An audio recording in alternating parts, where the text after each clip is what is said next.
atomic and ionic radii of transition metals. So first of all, atomic radius. Atomic radius को हम precisely यूँ define कर सकते हैं कि the distance between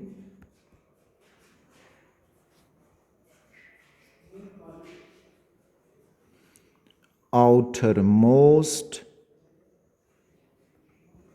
electron या electrons and the nucleus in an atom. तो ये कहलाता है एटॉमिक रेडियस। और यही डेफिनेशन आप आयोनिक रेडियस के लिए भी कर सकते हो। उसमें एटम की जगह पे आप आयन लगा दो, तो आयन में भी वैलेंस इलेक्ट्रॉन निकल जाएंगे, तो जो बाकी मांदा शेल हैं उसमें जो आखिरी शेल होगा वही वैलेंस शेल होगा।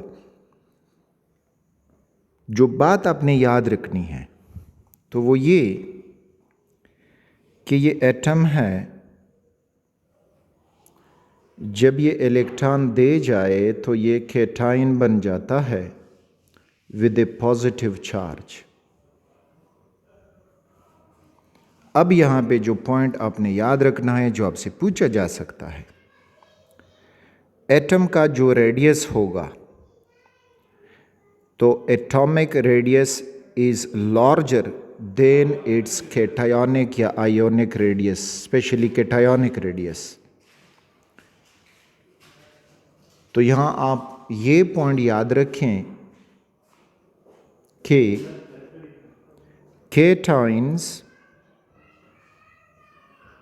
have smaller radius या radii than their parent atoms। यानी अब अगर हम आयरन को ले लें, फिर आयरन +2 को ले लें और फिर आयरन +3 को ले लें, तो अब जो आयरन एटम है इसका रेडियस बड़ा होगा, +2 में इसका रेडियस छोटा हो जाएगा और +3 में मज़ीद छोटा हो जाएगा। तो मीन्स के जितना पॉजिटिव चार्ज आयन पे बढ़ता जाएगा रेडियस डिक्रीज होता जाएगा। सो कैटायन रेडियस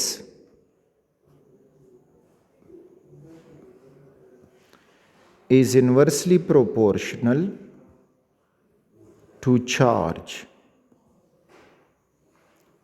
चार्ज ज़्यादा, उसका रेडियस छोटा। ये था कैटायन के केस में। कोई भी कैटायन हो, ज़रूरी नहीं कि वो ट्रांजिशन एलिमेंट हो। अगर आपको सोडियम दिया जाए सपोज करें, तो now sodium atom has greater radius than sodium cation.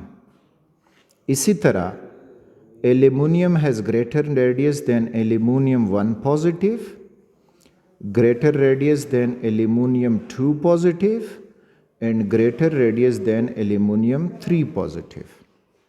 Got it? दूसरी तरफ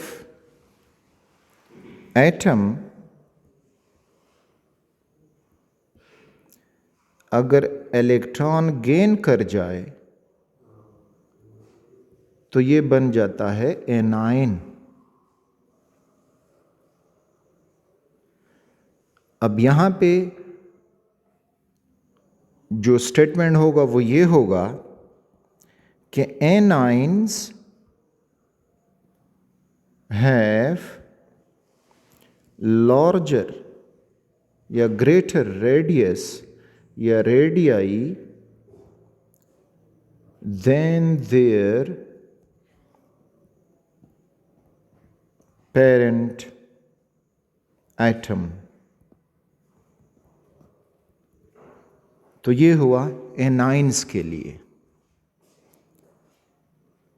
तो इसको अब यूं समझ लोगे कि फॉर एग्जाम्पल ट्रांजिशन एलिमेंट आपको मुश्किल से एनाइन बनाते हुए मिलेंगे, लेकिन हम किसी नाइट्रोजन का एग्जाम्पल लेते हैं।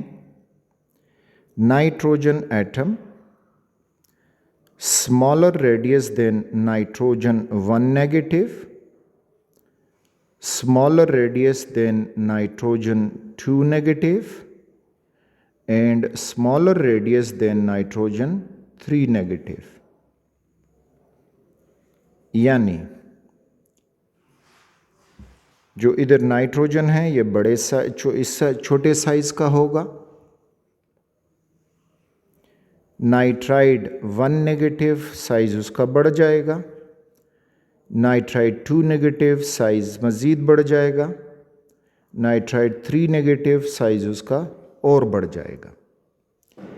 ये वजह ये होता है कि इलेक्ट्रॉन बढ़ रहे हैं जबकि न्यूक्लियस में प्रोटॉन वही है, तो नेगेटिव चार्ज बढ़ने से पॉजिटिव चार्ज कम हो रहा है, तो इलेक्ट्रॉन भी एक दूसरे को रिपेयर करना शुरू करेंगे और इस तरह से एटम जो है वो एक्सपेंड हो जाएगा।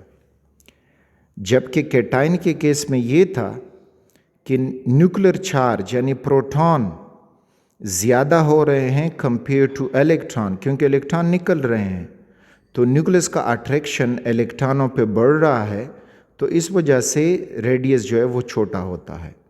जबकि एनाइन के केस में उलट बात है। अच्छा, ये तो था आयोनिक और एटॉमिक रेडियाई को समझना। अब ट्रांजिशन मेटल्स में इसका ट्रेंड समझते हैं कि ट्रांजिशन मेटल में व्हाट हैपन्स टू दिस।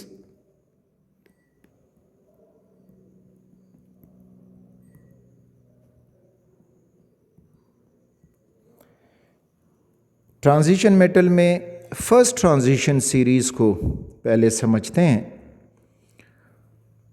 और उसका ये ग्राफिकल रिप्रेजेंटेशन मैं स्केच करके बनाता हूं।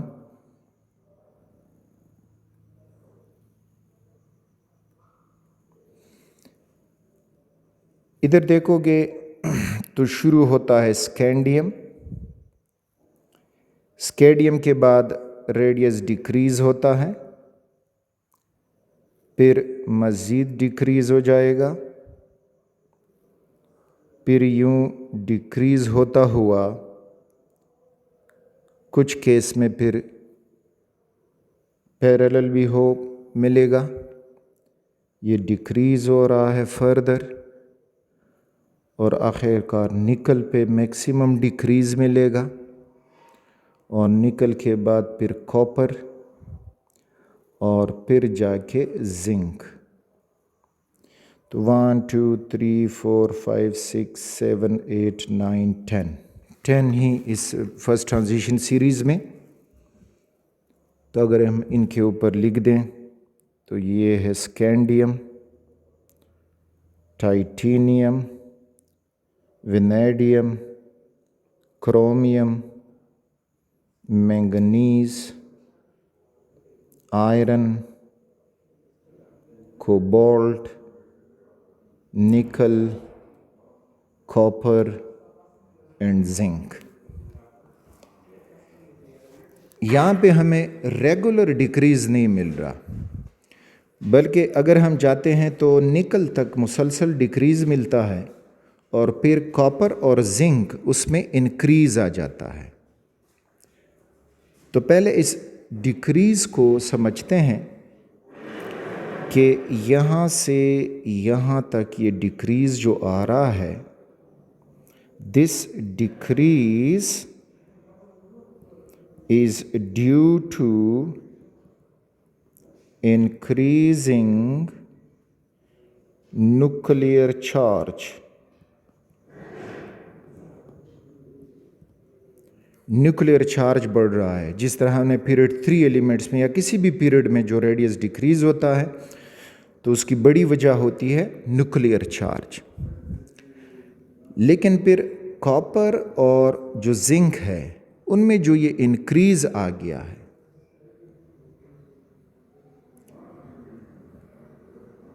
यहाँ पे फिर ये इंक्रीज आ रहा है।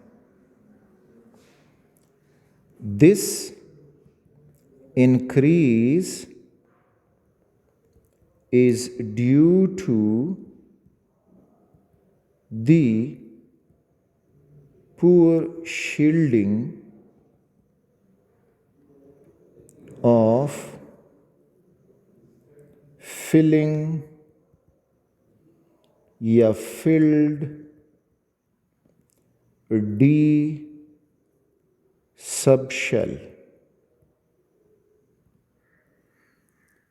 यानी कॉपर पे D10 एटॉमिक फॉर्म में आपको मिलेगा और जिंक में भी D10 है, तो D सबशेल फिल्ड हो गया है और वो पुअर शील्डिंग प्रोड्यूस करेगा। अब व्हाट इज शील्डिंग? शील्डिंग जो है, it is decrease in attraction of nucleus on the outer electrons due to inner electrons or core electrons। यानी ये न्यूक्लियस है और ये आखिरी इलेक्ट्रॉन है। जितने दरमियान में शेल बढ़ते जाएंगे तो न्यूक्लियस का अट्रैक्शन इलेक्ट्रॉन पे कम होता जाएगा, तो ये कहलाता है शील्डिंग इफ़ेक्ट। तो इन जो कॉपर और जिंक है, चूँकि डी सबशेल ज़्यादा डिफ्यूज्ड होता है, ज़्यादा वॉल्यूम वो ऑक्यूपाई करता है, तो इस वजह से वो शील्डिंग प्रोड्यूस करेगा और उस शील्डिंग की वजह से जो एटम है उसका रेडियस बढ़ जाएगा।